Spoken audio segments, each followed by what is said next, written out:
This really has been a whole of government effort, and this has been the DOJ's actions, where they are all trying to work in concert to make Maduro feel pressure and that he should step down. If all of the pressure works, in theory, the military doesn't need to do anything more than they have. Welcome to Deep Dive. This week, we're examining the escalating tensions in the Western Hemisphere as President Trump's aggressive campaign against drug cartels puts unprecedented pressure on Venezuelan President Nicolas Maduro. From lethal strikes on suspected smuggling vessels to a double bounty on Maduro's head and warships streaming into the Caribbean, the U.S. is treating cartels like Al Qaeda level threats. Joining us is Mike Bress, the reporter who broke several key stories on these developments for the Washington Examiner.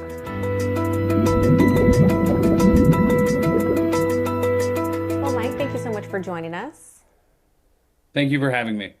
So let's start with some foundational context and dive into your reporting. So your reporting details how this all boiled over in recent months. Can you walk us through the timeline? When did we first see these U.S. military strikes on cartel boats in the Caribbean, and what sparked the administration's decision to declare an armed conflict with drug cartels as outlined in that memo to Congress?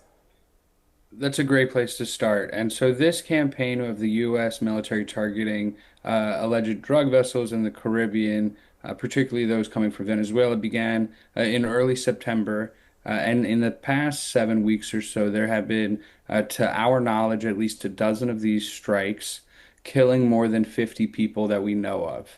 And so, this has been a part of the administration's overall broader effort to curb illegal drug trafficking coming into the country, particularly from Central and South America. And so the administration had worked their way up to this policy through a number of different decisions that they've made over the first several months of the administration, dating back to their decision to label some of these cartels foreign terrorist organizations, which gave them additional authorities for how to combat them that we're seeing now. I see. And the strikes have now expanded to the Eastern Pacific. And your piece on the first lethal engagement, there were notes that it killed two people on a vessel allegedly tied to smuggling routes from Venezuela.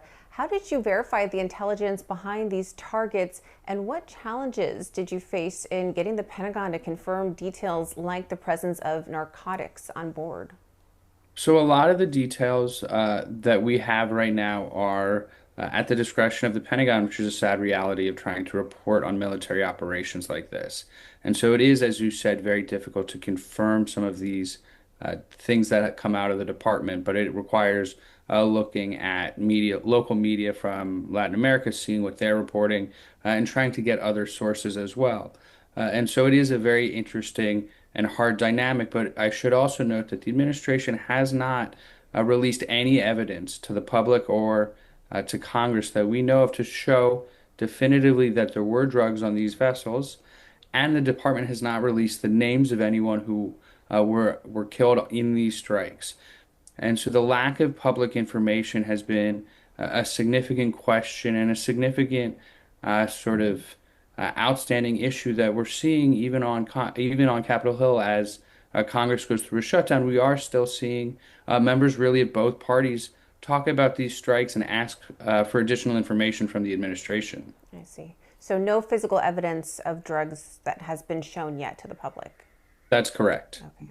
And so these operations kicked off in early September with at least 10 strikes, killing over 30 people, mostly in international waters. So Trump's memo frames cartels as unlawful combatants, justifying lethal force without arrests, which echoes post 9/11 tactics. So does this raise due process questions? It absolutely does. And so to unwind that question a little, as you mentioned, in the post 9/11 era, Congress gave the president authority, and they worked through how to respond to the September 11th attacks. That obviously resulted in two wars, one in Iraq and Afghanistan. And so Congress controls the power to declare war. However, over the last several decades, they have sort of ceded some of that power to the executive branch, to the president. And so President Trump has used some of the existing military authorizations to classify these actions uh, and to carry out these strikes.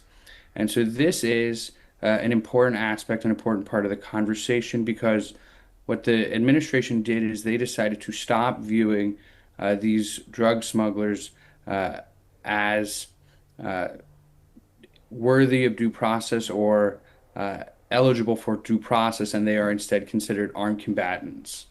And so what that means is lethal action is allowed effectively. And so that's why for decades, up until really this administration, the Coast Guard had largely been in charge of handling the stopping of drugs coming in either by land or by water from the southern border because it was a law enforcement issue where smugglers would be arrested, brought into the United States, where they would face charges and due process. Obviously, with the U.S. conducting lethal strikes, these individuals are no longer alive for due process. I see. And your articles paint a picture of a massive U.S. military surge, deploying the General R. Ford Carrier Strike Group, B-1 Lancer bombers flying near Venezuela's coast, MQ-9 Reaper drones, and even docking the USS Gravely in Trinidad and Tobago. So what do you believe Trump ultimately wants out of this? Is it just disrupting drug flows, or does your reporting suggest a broader push for regime change in Venezuela? That's the million-dollar question. And so, from the experts I've spoken with, the number of forces and the firepower and manpower that the U.S. military currently has in the greater Caribbean area is much larger than is necessary to carry out these drug interdiction strikes. And so, given the amount of firepower in the region, as well as President Trump's acknowledgement that he authorized the CIA to operate within Venezuela, as well as talk hypothetically about potential strikes on Venezuelan soil, it does seem that this is only a stepping stone to greater operations. Now, it's unclear exactly what that looks like and whether or not that would target Maduro specifically, but I have heard from a number of experts that logical targets that they could see the U.S. targeting if they were to expand that operation would be things like drug facilities, drug lines, sort of processing centers, and even where the cartels are generally located within Venezuela. And so all of those would be targets that would not effectively push Maduro out. But a part of this whole conversation is just applying undue amounts of pressure on him to make him feel like he doesn't have any other options. And so, there are a number of people who believe the administration is ultimately angling for Maduro to step down, the question is whether or not they would be willing to try and make that happen militarily or just diplomatically. And so, all of this significant force presence in the region may be used, but it might only be used as a show of force to convince Maduro that he doesn't have any other options. I see. And Secretary Hegseth has compared cartels to Al Qaeda, saying each strike saves 25,000 American lives from fentanyl-laced drugs. So how did you source those claims, and what pushback did you get from experts on whether this war on cartels is legally sustainable without congressional approval? So, from Secretary Hegseth's claim about the amount of lives that are saved, uh, the way they get that estimate is they look at the number of people who die from overdoses every year and how much of that is believed to come from outside the country. And they believe that that's how many people, in theory, the amount of drugs on that ship would have killed or could have killed in America. That being said, it's almost impossible to verify that exact claim because we don't know about the drugs on those vessels specifically. So that claim is very hard uh, to confirm. But the point he is trying to make when he says that is that they stop the drugs inevitably from coming into the country by blowing the vessel up. I see. When it comes to his comparisons to Al Qaeda, really what he is trying to do is change the narrative and the belief that these drug smugglers are harmless smugglers.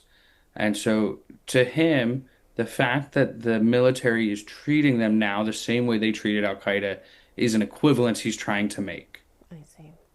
And shifting to Caracas, Attorney General Pam Bondi, she doubled the bounty on Maduro to $50 million, accusing him of leading the cartel, the Suns, and smuggling 30 tons of cocaine. So your coverage notes the U.S. has seized $700 million in his assets. So, how did you learn about this escalation, and what was the administration's messaging when you pressed them on tying Maduro directly to the groups like Tren de Aragua or the ELN? So it should be noted that the U.S.'s stance towards Maduro predates this specific Trump administration, actually dates back to the last Trump administration. And so in 2020, the Department of Justice indicted Nicolas Maduro under the allegations that he and several others were effectively operating a drug ring out of Venezuela with the intent to flood the U.S. with drugs so that American users would feel the side effects. And so that's sort of some of the background on how the Trump administration from the first term look at Nicolas Maduro now. And so that's part of this.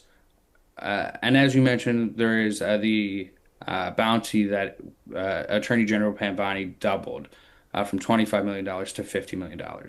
And so that once again is just another component that the Trump administration is trying to use to make Maduro feel even more pressure. And so it's another lever this time specifically trying to hopefully convince someone in his inner circle to turn on him. And why would they do that? Because if they do, they would get $50 million from the United States. And so it is a pretty large incentive, and they're hoping that someone will take them up on that. There was a recent reporting earlier this week that a U.S. official even sent that listing, that the DOJ announcement that the bounty was increased to $50 million to one of Maduro's pilots who they were trying to convince to turn on him. And so this really has been a whole of government effort, and this has been the DOJ's actions, where they are all trying to work in concert to make Maduro feel pressure and that he should step down. And if all of the pressure works, in theory, the military doesn't need to do anything more than they have or will continue to do. I see. And Maduro's reaction has been fiery. He's mobilizing 4.5 million militia members, calling it a defense against CIA coups, and he even accused the U.S. of killing an innocent Colombian fisherman. In your view, what options does he have next? Diplomacy, alliances with Russia or China, or risking a hot war as Trump hints at strikes on Venezuelan land? And he reportedly offered everything to de-escalate. Did your sources confirm what that might entail? So it's unclear exactly what Maduro may have offered to the U.S. And what the U.S.'s response was. But what is clear is he is under a significant amount of pressure. However, the Trump administration thought back in 2020 that he was under a significant amount of pressure, and that they thought they would be able to force him out then, and he was able to withstand that pressure campaign when he, as the U.S. has stolen election. He was able to maintain and withstand that pressure, and there weren't significant protests in Caracas in the streets that the U.S. was hoping to see at the time. And so while it seems like Maduro is under a significant amount of pressure now, he has in the past been able to avoid giving everything up. And so it's unclear exactly now. However, as you mentioned, he has not shown a readiness to really give up.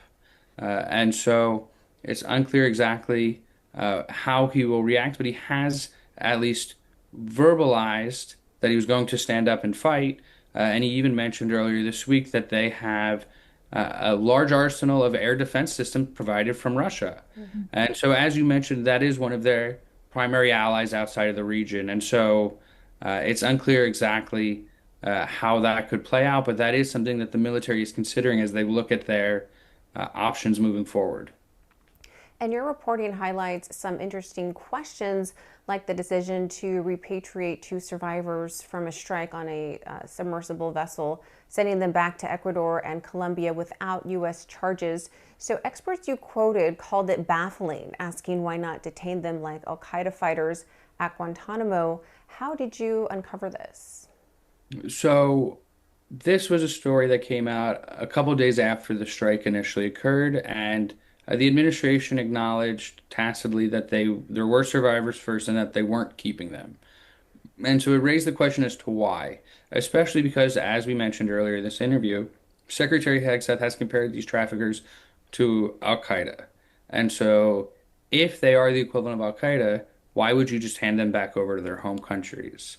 And so, Secretary Hegseth said when he was asked about this publicly, that there were times during the wars in Afghanistan and Iraq where they would capture fighters, in the midst of battle and ultimately hand them back over to the other side.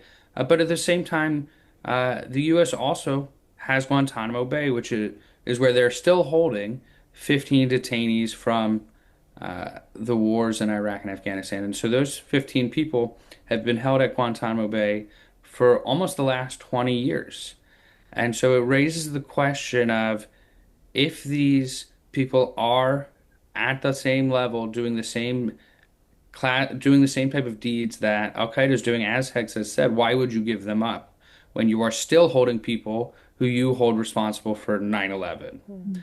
And so, one thing that I heard from experts and lawyers who have looked at this reporting, is that they believe the administration is concerned that if they were to bring them in front of a judge and try and charge them with anything, the government themselves would be forced to provide evidence that they may not want to share regarding the legality of these strikes.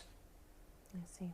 And Southcom's Admiral Alvin Halsey is announcing his early retirement amid concerns over the mission.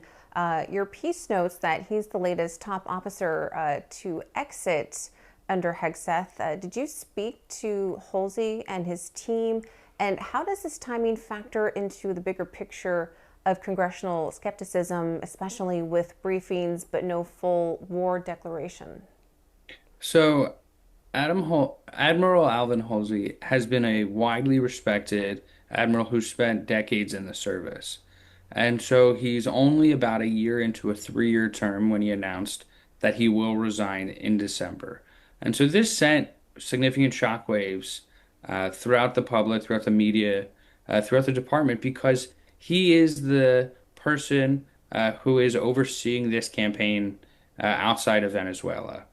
And so it's unclear exactly. There has been some reporting that he was not comfortable with these strikes, but he has not publicly come out and said anything specifically about the strikes. And so it's unclear exactly how his uh, upcoming retirement will affect the mission, if at all. But as you mentioned, he is the latest senior military officer to either resign or be fired since the president and Secretary Hegseth have taken over. And it really shows that the secretary has tried to remake the senior military class officers aligned with his view of how the military should operate. And now that's not necessarily a bad thing because the Secretary of Defense has the right to ask someone for their resignation and put people in place who they believe can carry out the mission they want.